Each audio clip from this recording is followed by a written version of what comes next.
to have Genesis with us, calling in from Sarasota, Florida. Guys, I'm fired up to have this conversation because she has a background in building out a franchise model. I can't wait to talk about that. And then also she's moved into for years now into the coaching space, working with high performers. So Genesis, number one, welcome to the podcast. And number two, if you want to kick us off by just saying, who is Genesis? How did you get in, learn about the franchise model and get into coaching? Kind of tell us your story a little bit. Yeah. Well, thank you so much for having me on. I love the name of your podcast, and I'm really excited to be here talking about this. I'm focusing on business growth strategy. I have been building my business for the last 15 years, and it's just been such an exciting process. Just learning about people. Of course, that's my favorite part, is just really getting into the nitty-gritty, the ins and outs of what is important to people, their dreams, their goals, their ambitions, bringing it all together from also a holistic family perspective.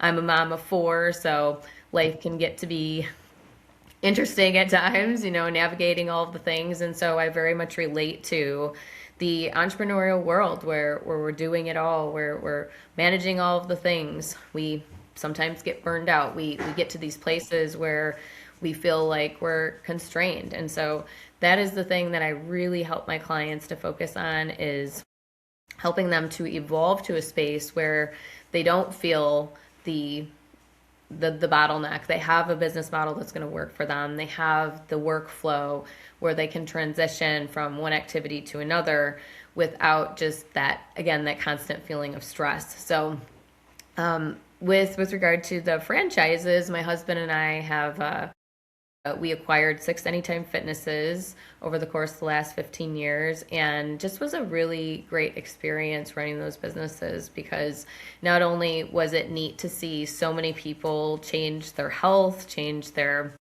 capabilities in terms of their physicality, but the opportunities in terms of meeting other franchisees and just really getting into that world where you see what's possible. And I love the franchise model because you get a lot of support typically from corporate, at least in our experience. And we had the know-how for really helping other people establish their goals. And so I think that, as with any business, it's important to look at, what are the long-term goals? Where are we going with this? How can we evolve from here?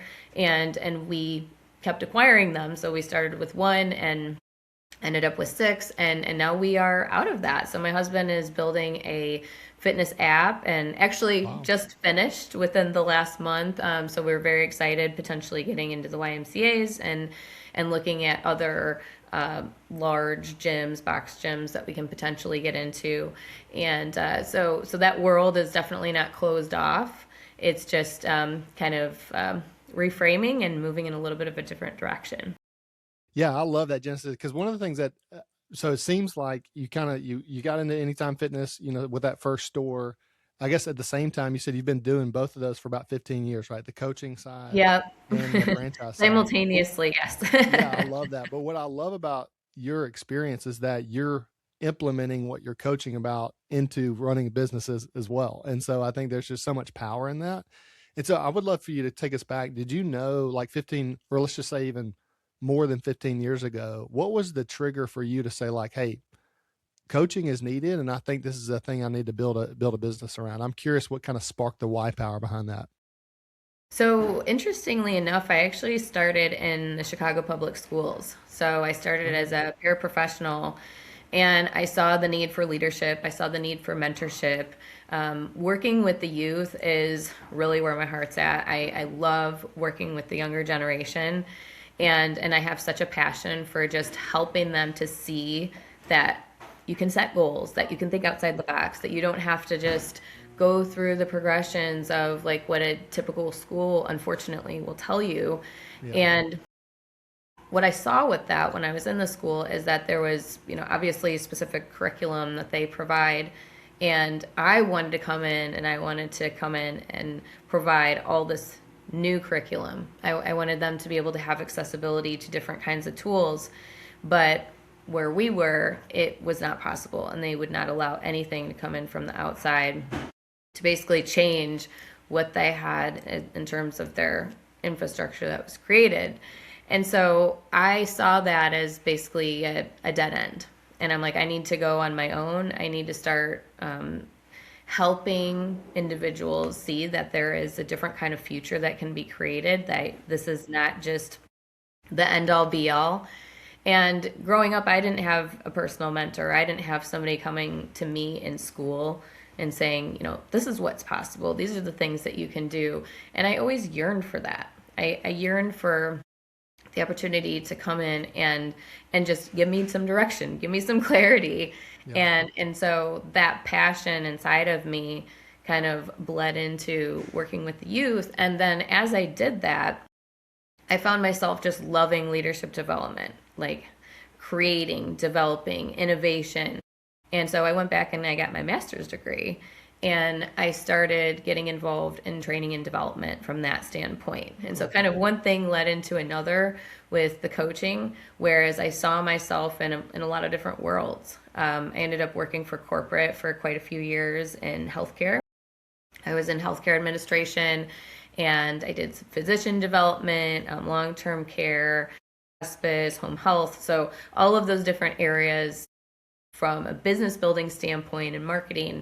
And so it was very, very eye-opening just how similar so many organizations are and how similar so many individuals are when it comes to just feeling like there's so many limitations. Yeah. And so what I saw within any circumstance that I was in is that there's always opportunity for bigger picture, or for more possibility for things to change, to transform, to add in new programs. And so that became at the epitome of like basically everything that I was doing, hence the name of my business, which is Dream, Ignite, Build.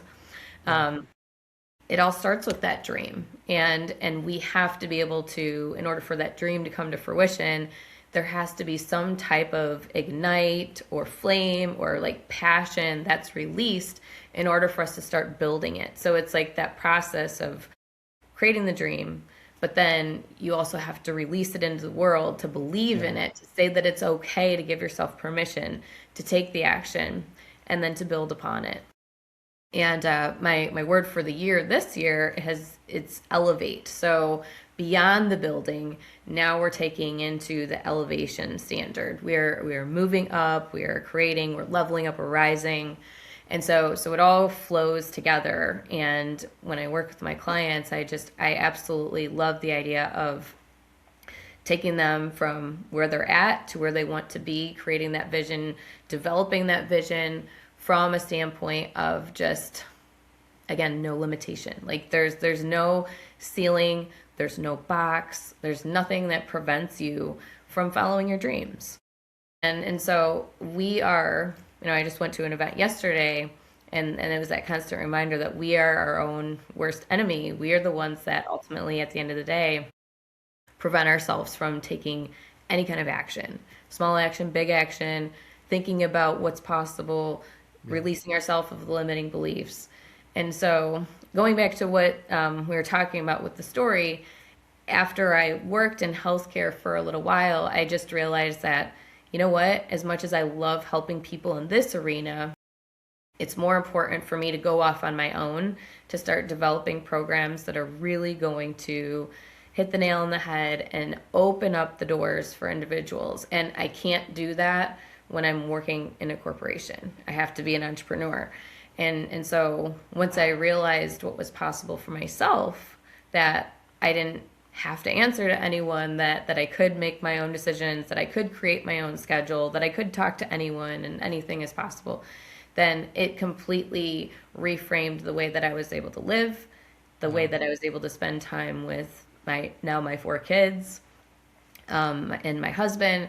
And so he's always been an entrepreneur too. And so with that, it's exciting, and it's a little scary sometimes because we're both, flying by the seat of our pants. But, I wouldn't have it any other way. It's what really makes life so fun, because we're always sharing ideas and we're thinking about ways that we can impact the world. Yeah, that's so good, Genesis. I think there's so many things I want to touch on real quick. just from the comments that you made. But I love, number one, that you even have a word for the year. I just think there's so much power in that, behind getting that. And I want to kind of save kind of your 2026 planning out for the future a little bit later in the conversation, because I think there's so much to unpack there. But first, I'd love to know for you, okay, you're 15 years into building this coaching business. What, as of right now in your business, who is your ideal avatar? Who are the people that you're pursuing that are like your ideal clients for who you serve? So they're established entrepreneurs, typically 5 years in business, and they just feel like they are at the bottleneck phase. They're stuck. They have some great systems in place. They've been working for a while trying to get things organized, but they feel stuck. They feel like they need a new business model, and they're ready to scale. They're ready to grow, and that can be a really scary place, because when you are comfortable, even if it's hectic and hard, it's really hard to release ourselves when it comes to like letting go. And that's the main thing that I see in entrepreneurs, including myself. When you reach those different levels, you don't want to let go of the things that you've worked so hard for to outsource, or to say like it's okay to give someone else permission to help you. Yeah. And it's our baby, right? We want to be able to make sure that we have all eyes on everything. And it's the trust factor that you initially have to work through and recognize also that identity. Like, it's an identity shift. If I'm going to move into this new role, then I'm going to be required to do these things. And so that's basically what we work through initially. And we talk about the high performance aspect. If you really want to perform at that high level, doing what you love to do, showing up in your business from the building standpoint, then these areas absolutely need to shift. So yes, my ideal client is someone that's an established entrepreneur that's ready to scale, grow, and be at that next phase, but they just don't have all of the tools necessarily to get there. Yeah, that's so good. I think, yeah, to your point, I mean, I love so much of the bottleneck experience always points back to the leader of the business. You're exactly right. So I love that you're serving people in that, and having that strong why power. Going back to, you said the Chicago school days of just even having that desire to have that in your own life and being that for somebody else. I think there's so much power in that. Okay, so obviously 15 years in, what do you feel like right now in the coaching side is something that you have momentum in, things that are working really, really well? I feel that there's a lot more people that are receptive to growing. For the longest time, hiring a coach seemed a little bit outside of the box. And I don't want to say for everyone, because I've always had a coach, but there's just a tendency, I think, for people to feel like that they can do it on their own. And so what I'm seeing now is more and more people that are receptive to bringing somebody on board, whether it's a mentor, coach, but they're just looking for that kind of support, that there's more of a willingness, more of a readiness to grow, to change. And so it's been a really fun journey, because as a coach, obviously I've evolved so much as a person, and there's so many things that I've experienced working with a myriad of different types of people. But I see so many of the same hiccups, or so many of the same challenges that continue to come up over and over and over again. And so what we see is common ground, where individuals, they value what they do, they have a powerful mission statement, they're ready to rock and roll, but it's the action piece, that we just have to work through. That's the component that's really, at the end of the day, what's creating the most resistance. So I feel like I've been having a lot of breakthroughs with my clients lately, because we've just been honing on so much with that action piece, like you and I kind of had talked about offline, is that we are the ones that hold ourselves back. There's nothing else. There's no outside determining factor, whether it's a circumstance, whether it's an individual. When we make that decision, we can create anything, right? Anything is potentially in the pathway. But I think for us, as we are serving individuals, when we are helping them to have that permission, when we're helping them to recognize that only limiting beliefs can prevent them from taking that action, it's really, I think what I'm learning and I'm continuing to learn is that there's a million different ways to get to where we're trying to go. It's just making the decision to move, right? Like, so there's not like a perfect solution for everyone. But for me personally, when I'm working with all of my clients, that's what makes it so fun, because everyone is different. We all create that customized space and opportunities for ourselves.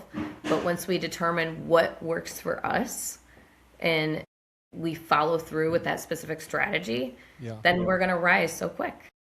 Yeah, that's so good, Genesis. I think everybody needs somebody in their life that holds them accountable to follow through, like you're talking about, and actually execute. Like not just create the plan, but then need that help to kind of hold the foot to the fire to say, like you said, you're going to do this, so let's do this. And I think there's just so much power in having that person in your life to go do that. So I love that you're seeing momentum in that. Okay, on the flip side, I'm curious for you, particularly in your business, not necessarily for your clients, but for you, for your business, what do you feel like is the biggest bottleneck that you're trying to break through, or something that you wake up focused on every day? I would say for me, just in general, it's being a mom of four and running the business, because I'm very, very involved with my family. My family always comes first. And so, navigating that world where you're wanting to be a part of everything that they're doing and you're wanting to scale very quickly with the business, it's just managing that organizational structure, which is, of course, that's what I do with my clients. So I do it every day. I work through those challenges from time blocking, time batching, and prioritizing. But what's really a relief, and I think for all of us that we should really lean into, is that when we truly recognize that we don't have to do everything and we stick to the power of three, so those three priorities every single day, that has been such a game changer for me. And I've thought to myself, of course, like, I've got this massive to-do list. We all do. We all have this list that we're constantly working off of. I have a master list, and then I have a daily to-do list, and we're constantly plugging away.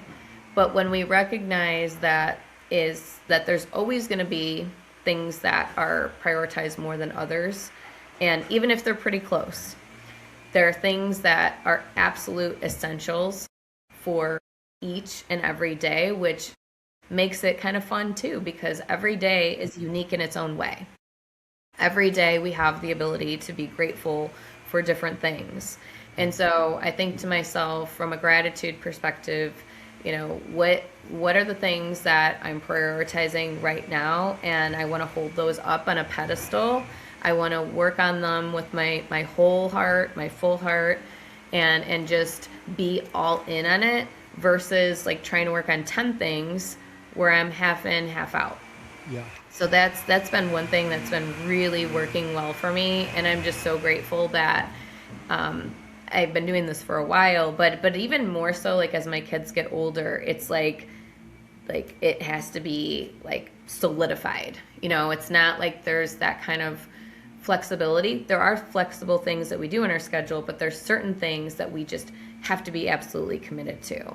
If we truly want to finalize a project, if we truly want to come to a conclusion, if we want to create something by a specific date, then it's an absolute.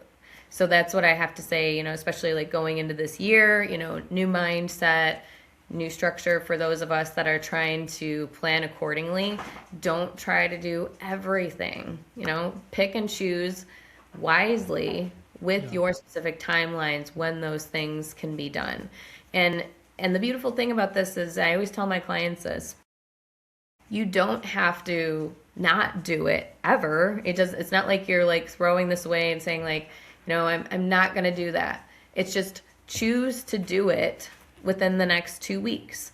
And then this secondary thing, do it in the next 2 weeks. Like, whether, you're writing a book, or you're going to be creating a podcast, or you want to, whatever your big end all goal is, like, identify it in quarters. And that's what I always recommend. I say, have 4 big goals a year and then work off of those and build your world around those that you want to be completed after each quarter.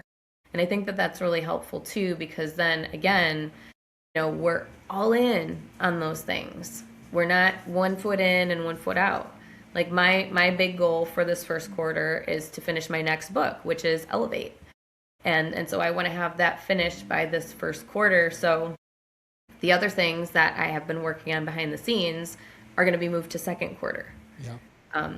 So that's just, a frame of reference to help us all just think a little bit differently about time and about priorities, because when we have that, what does that also do? It helps us to release that added tension. Well, you know what? I don't have to do that right now because it's not absolutely essential. Now, time with my family, that is a non-negotiable, so I will always be prioritizing those 10 minutes a day with each of my kids. I will always be showing up for my health so I can be the best version of myself, moving my body in some capacity 20 to 30 minutes a day. And then I always have a major project that I'm working on alongside of my clients. And so, I think that that's important for all of us, our relationships, our health, and then one major business area of focus that you want to grow in. Yeah, that is so good, Genesis. I think, in fact, it kind of reminds me a little bit. I just finished reading this book called The 5 Types of Wealth, but he talks about, and it's right in line with what you're talking about, but his different 5 types. The first one is time wealth. So just realizing the value of time, because so many people replace money with time, and that's a backwards way of looking at things, right? So like time wealth, relational wealth, or he calls social wealth, physical wealth, mind wealth, and then the last one is financial wealth. And I just think there's so much power in in the priority of those things, saying like, okay, when I look at something that I need to be focused on, like and he talks a lot about like going to, when you're 85 or 90 years old, looking back on your life, what would you have wished you would have prioritized when the kids were in the house and all these different seasons of life, right? Yeah. And I think there's just so much power in doing that. It's hard to do, right? Because a friend of mine, I was talking, and he goes, man, I don't know why anybody would start or build a business with young kids in the house. How do you even do it? And it's like, but it's true. There's a tension point. And I'm curious, Jens, I'd love to just kind of glean from your wisdom a little bit. Like you talked about being a bottleneck. I'm curious, one of the struggles that I have, because we have a young girl, and one of the struggles that I have is that even when I break away from work, my mind is still on work. Even when I want to be present with my kid and fully engaged with her. And so I'm curious, has there been something that you found, obviously with 4 kids in the house, building a business, going through the franchise world, where you have been like, okay, this is my routine to say like that I mentally can like disconnect away from work and I can be fully present in their world and not in my world and mentally. I love that you brought that up. That's such a great question. And that's a question that I've been asked so many times and I talk about with so many people, because when you are building from home, when you are managing all of the things and you really want to spend quality time, it is so easy to get sucked back in mentally to like be thinking about like, oh, I've got to do this tomorrow, or I've got to work on this after I hang out with my child. And so one thing that's really helped me a lot is to do an engaging activity that requires you to think. Even if it's playing with toys, even if it's, when you're reading a book, when you're playing a game, when you are engaging in play with them in some capacity, it requires you to use your brain. So when you're thinking about the activity at hand and you're totally present in that, you're going to be so much less likely to be thinking about the other thing. Now, planning ahead is really helpful with this. So if you pre-plan this time period, so that's why I always say one of my non-negotiables is to have 10 minutes a day with each child. Yeah. Sometimes it's reading, sometimes it's going for a walk, sometimes it's just cuddling on the couch. But in those moments, I have planned for that. So because I did, it allows me to be freer in my mind. Like that time was already blocked out for that. And so if you are actively doing that on a daily basis, where you're like, the time's already taken and I have nothing else in this moment that I need to be focusing on, it's really helpful. And also to have no distractions. So completely remove the phone out of sight. Yeah. Don't be around a TV, iPad, anything that could be a distraction from that moment that could trigger you or remind you of things that you have to do, even like a calendar, like focus on that immediate space, and it helps so tremendously. And so that's something I've been working through also for a long time to develop, because I had the same exact thing, and it was happening to me more often than not, and I was like, I don't want this. I don't want to have to be Yeah. thinking about work when I'm not supposed to be working. So I feel like the planning aspect really helps, and non-distractions. That's so good. Just I'm definitely going to implement that, because the feeling that you get, I'm sure you felt this before, is I'm robbing myself of time, right? So like I'm robbing myself of time that I need to be present. But I love just the intentionality behind blocking it out. And even the 10 minutes a day per kid, I might steal that as well. I think there's so much power in that, because I've heard time and time again, the only people in your entire life that will ever remember that you worked late at the office are going to be your kids, right? Because the time was stolen away from them when you could have been Yes. present with them. And I think there's just massive power in the discipline behind saying, nope, I'm going to prioritize this. So therefore I'm going to do 10 minutes per kid. I'm going to do some type of activity that gets my mind off of work. I just love that so much. So I appreciate you sharing that with us here. Yeah, That was and good. it's such a great reminder of time passing, and like every single night, that's also a non-negotiable for me, is putting my kids to bed and spending that time. And sometimes it is a little bit longer than I anticipate or I want it to be, but what it does is it will always be a memory for my kids. They'll always remember me being involved in that process. Yeah. And I remember my mom doing that, and I look back and I think how special that time was.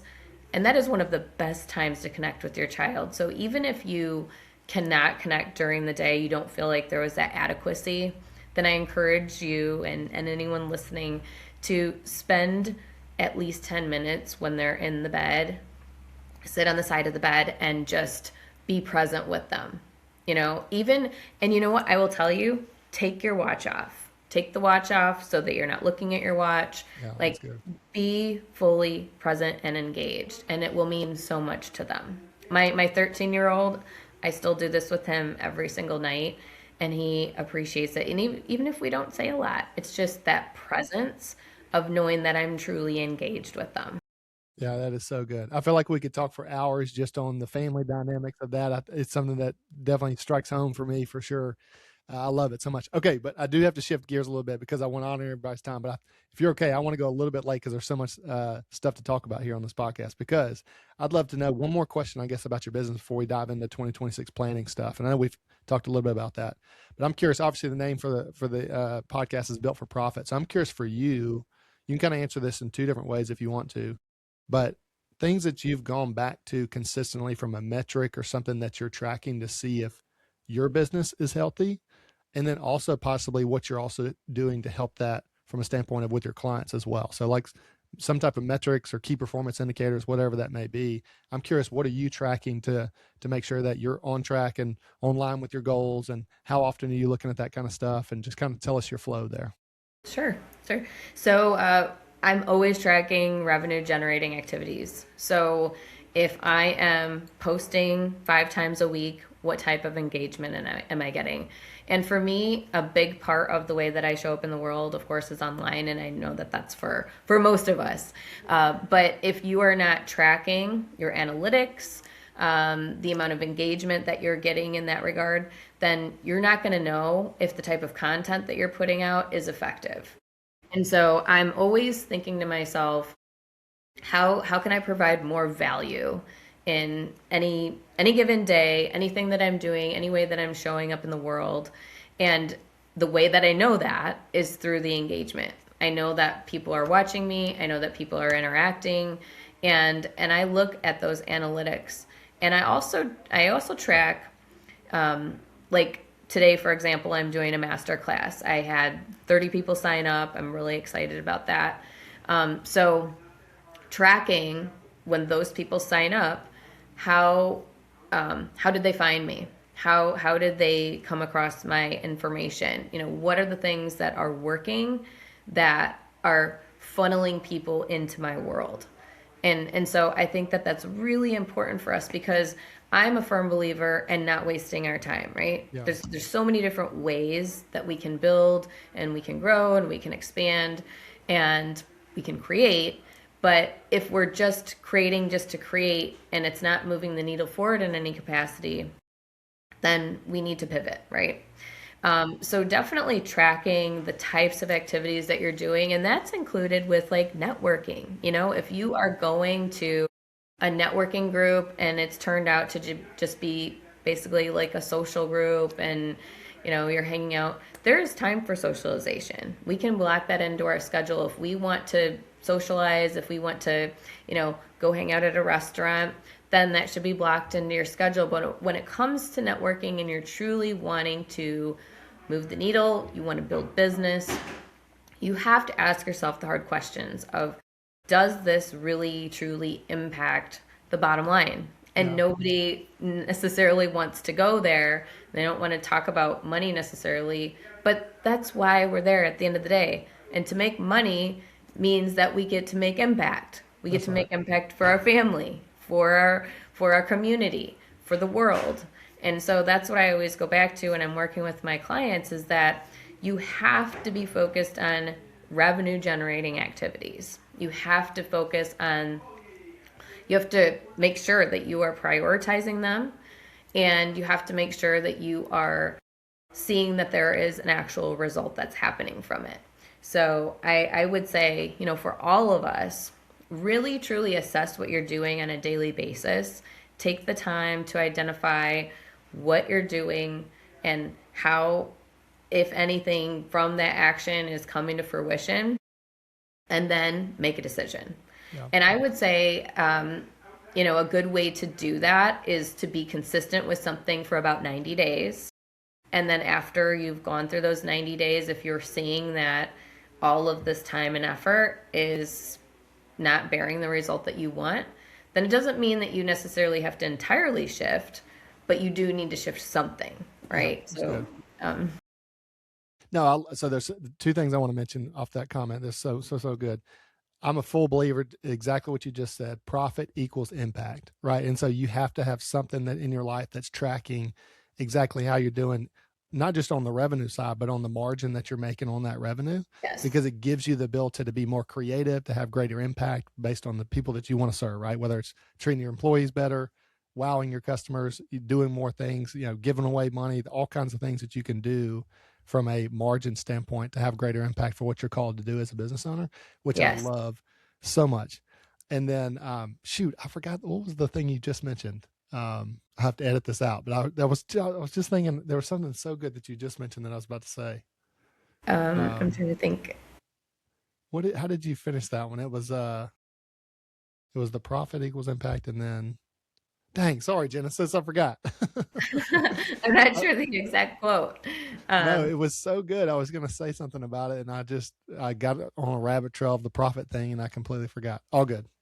Well, I'll have to go back. If I think about it later, I'll interject it in there somewhere. Okay. Cool. Okay. Well, perfect. Okay, so I'd love to know, obviously kind of wrap it up a little bit. I'm curious, like, obviously it's the turn of a new year. We're walking into 2026. And so can you walk us through kind of a brief version of like how you prioritize? You talked about the 90-minute segments. Oh, that's what it was. Okay, I remember what it was. I'm going to interject just real quick. I'm curious to get your feedback real quick on the 90-minute targets, because what I love what you said is that you don't need to scrap everything, but you need to tweak it slightly. And so obviously, I'm new to social media, but the thing I do understand about social media, it's like a decade-long play. It's not necessarily a quarter or a year-long play. So I love what you said of saying, like, if I'm not getting the things that I necessarily want or the things that I desire out of being present on social media after 90 days, I don't need to scrap it. I just need to tweak something. So can you coach me up a little bit on saying, like, how are you, if social media is a great lever to pull for a decade, how are you kind of evaluating on a 90-day sprint the things that you're doing on social media to constantly tweak to get better and better and better quarter after quarter? Yeah, so that's a great question. So what I have been doing is I've been tweaking my content based on where I want my customers to go. And so ultimately, what are we trying to do? We're trying to funnel them. We're trying to move them into a direction to eventually work with us, to be a part of our world, to be in our ecosystem. So if they're already following you, if they're already liking and engaging with your content to some extent, you have people that are already warm, right? They're already warm to what you are sharing. And so my part of my training is always like, what is the customer journey that you are creating for your clients? And so they meet us in all different places. Some of them are just starting out. Some of them are established, seven figures. People meet you in all different places, but some of the things that we want to think about is who that person is that we're speaking to. And so if I'm ultimately wanting to sell to a seven-figure business earner, then I have to tweak my content so that I am actually speaking to that individual. And so if you're speaking to all these different individuals and you're putting out more generalized content, typically you're going to get less engagement. And so when we're thinking about like making those pivots, it also might require like what would that person pay attention to? So like maybe it's more like video interaction, like actually going live and talking through different scenarios. Like they would like content from that extent. And we find this out by asking questions. We find this out through surveys, through DMs, through feedback after we've worked with a client. These are all things that are really, really helpful for us to know in order to move forward and to continue on. The thing is with social media, it's ever changing, right? So we have to keep on top of how the algorithm is changing and what it's receptive to and just knowing the rules. Because one of the things that I really took away from the event that I recently went to was money is a game, and we need to know the rules in order to play it. And if we want to win in the game of money, we have to understand why people buy. And if we understand why people are buying from us, then we can continue to double down on that. And so what I like to look at repetitive patterns of things that are working. I like to look at what's getting the most engagement. I like to look at with my consistency, because I post every single day, how are people interacting with me? Are they just making statements? Are they asking questions? Are they wanting to learn more? And so these are very important perceptions that we have to understand when we're spending the time creating this stuff. Because again, everything that we create is time, right? Even if we're putting something into AI, we're still taking time to develop something. And so again, we really want to be talking to the people that we want to serve and who we want to show up for.